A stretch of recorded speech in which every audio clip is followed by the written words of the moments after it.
E aí, meu amigo e minha amiga do universo físico, aqui é o Lucas do Universo Discreto para mais um vídeo.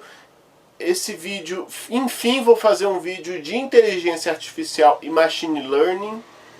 Há muito tempo eu não faço um vídeo para abordar esses conceitos especificamente, e eu estava pensando de falar de um algoritmo clássico de machine learning, que é a máquina de vetor suporte, ou SVM, ou Support Vector Machine, como você preferir. Entretanto, eu percebi que eu esqueci de falar de um conceito fundamental na hora de você analisar os resultados do seu algoritmo de classificação. É um conceito que se chama matriz de confusão. Nesta terça, tem uma comédia em ritmo de confusão na sessão da tarde. Eles viviam se metendo em confusão, só que ela é pura encrenca e vai transformar a noite do cara numa grande confusão. A matriz de confusão é uma tabela que descreve a performance do seu modelo de classificação. Ele diz o quão correto ou quão ruim estão os seus resultados. A matriz de confusão é usualmente extraída do conjunto de teste que contém os ground truths. E o que vem a ser os ground truths? É um conceito importante.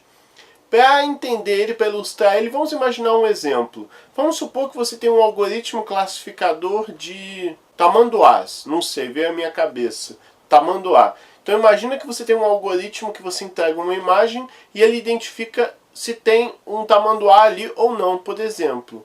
Como é que você testa esse algoritmo para saber se o resultado dele é bom ou não? Você pode fazer o seguinte, você pega uma imagem que contém o tamanduá e você cria uma segunda imagem pintando com a cor branca as regiões do tamanduá. Então onde não tem tamanduá você pinta de preto e onde tem os pixels que compõem o tamanduá você pinta de branco. Aí você vai entregar a imagem original para o algoritmo de classificação e você vai ver se o resultado, ou seja, a identificação do tamanduá, bate com essa área de branco que você pintou. Então o ground truth é uma imagem de gabarito que serve para você verificar se o seu classificador está funcionando corretamente ou não. É importante ser dito, que eu esqueci de falar no vídeo, que o ground truth geralmente é aplicado para problemas de segmentação, ou seja, que você quer obter o segmento do seu objeto de interesse, que no caso pode ser o tamanduá. Então o algoritmo de segmentação ele tentaria identificar todos os pixels que pertencem ou não ao tamanduá. E você só vai ter certeza se essa segmentação foi correta utilizando a imagem de ground truth. Você vai comparar pixel a pixel se o pixel do segmento do tamanduá está na mesma posição que os pixels brancos. E naturalmente o problema de segmentação está bastante associado à classificação, pois se você consegue identificar os segmentos do tamanduá, você também consegue classificar se aquela imagem tem ou não um tamanduá. E baseado na comparação dos resultados do seu conjunto de teste com os ground truths, você vai testar cada classe nesse exemplo. Que classes você teria? A classe fundo e objeto. O objeto é o que contém o tamanduá, é o que contém a região de interesse, e o preto é a classe que não contém o tamanduá, a classe de fundo. Você compara todas as classes entre si usando a matriz de confusão para verificar se as amostras foram classificadas corretamente ou não. Por só ter duas classes, essa matriz ela vai ser de 2 por 2. Em geral, não é difícil entender uma matriz de confusão, mas alguns de seus aspectos podem confundir você. Então vamos entender esse conceito com exemplos. Vamos imaginar que existe um algoritmo mágico que, baseado nas postagens que você faz no Facebook ou no Twitter, ele classifica se você é coxinha ou petralha. Então é um trem bastante polêmico. A pergunta que o nosso modelo vai responder é: você é petralha? Se você for petralha, tudo bem, você é petralha. Se você não for petralha, você é coxinha. Então é uma classificação binária. Ou você vai cair no grupo dos petralhas, ou você vai cair no grupo dos coxinhas. Esse meu exemplo não tem a classe isentão. Eu estou botando aí na tela para vocês um exemplo de uma matriz de confusão para esse problema dos coxinhas e dos petralhas. Se você olhar as colunas verticais, ali fala do que foi predito. Quantas amostras foram preditas no conjunto dos coxinhas ou dos petralhas.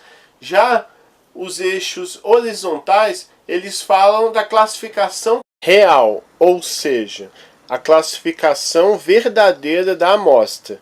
Então, Recapitulando, porque isso é importante, nos eixos verticais você tem a classificação que o classificador deu, que pode estar certo ou não, enquanto nas linhas horizontais você tem a classificação de fato, o que o eleitor é, se ele é coxinha ou se ele é petralha.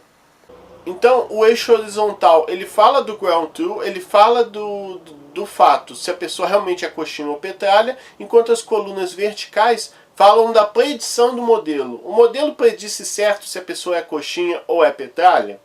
Então, como você só tem duas classes preditas, você só tem a classe dos petralhas ou dos coxinhas, representados respectivamente como sim e não.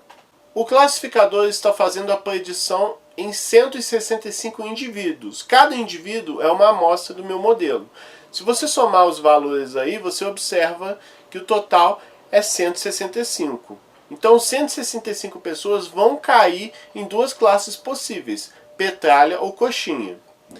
De todos os 165 casos, o classificador predisse que 110 pessoas são petralhas, ou seja, essa coluna que eu estou marcando aí no vídeo para você ver, como você pode observar, a soma aí dá 110. E 55 pessoas, que é a outra coluna, coluna 0, 55 pessoas foram classificadas como coxinhas.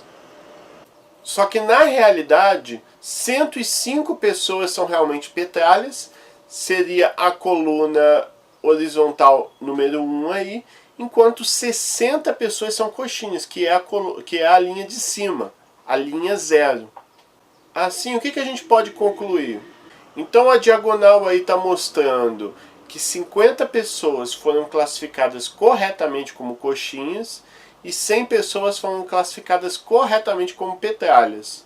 E houve 15 erros aí. 5 pessoas são petralhas e elas foram classificadas erradamente como coxinhas, enquanto 10 pessoas são coxinhas e foram classificadas como petralhas.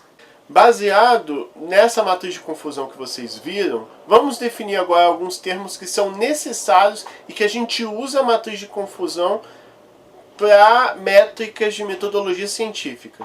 Primeiro, nós temos os verdadeiros positivos, que são os casos em que as amostras do sim foram classificadas corretamente como classe sim, ou seja, são as classes em que as predições de petralha foram corretamente atribuídas.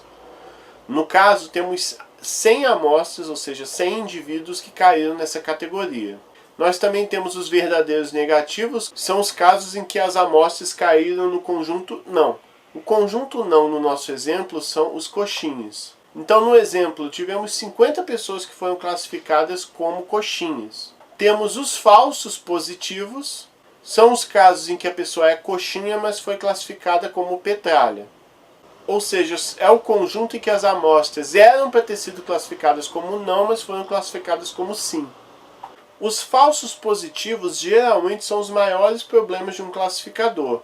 Por exemplo, se você estiver usando um classificador que verifica se a pessoa tem câncer ou não, o falso positivo seria a pessoa que erradamente foi classificada como uma pessoa que tem câncer, só que na verdade ela não tem.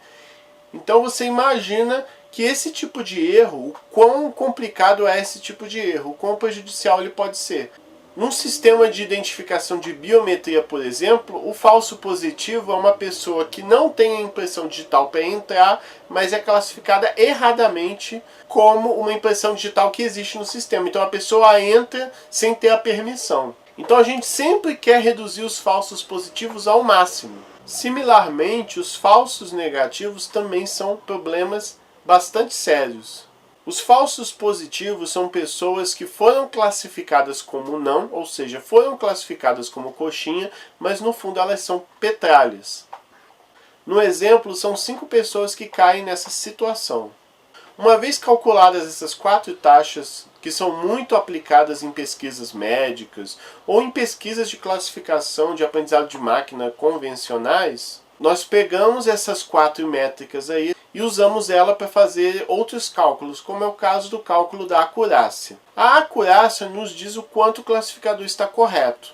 Seu cálculo é feito pela soma de verdadeiros positivos com os verdadeiros negativos dividido pelo total de amostras.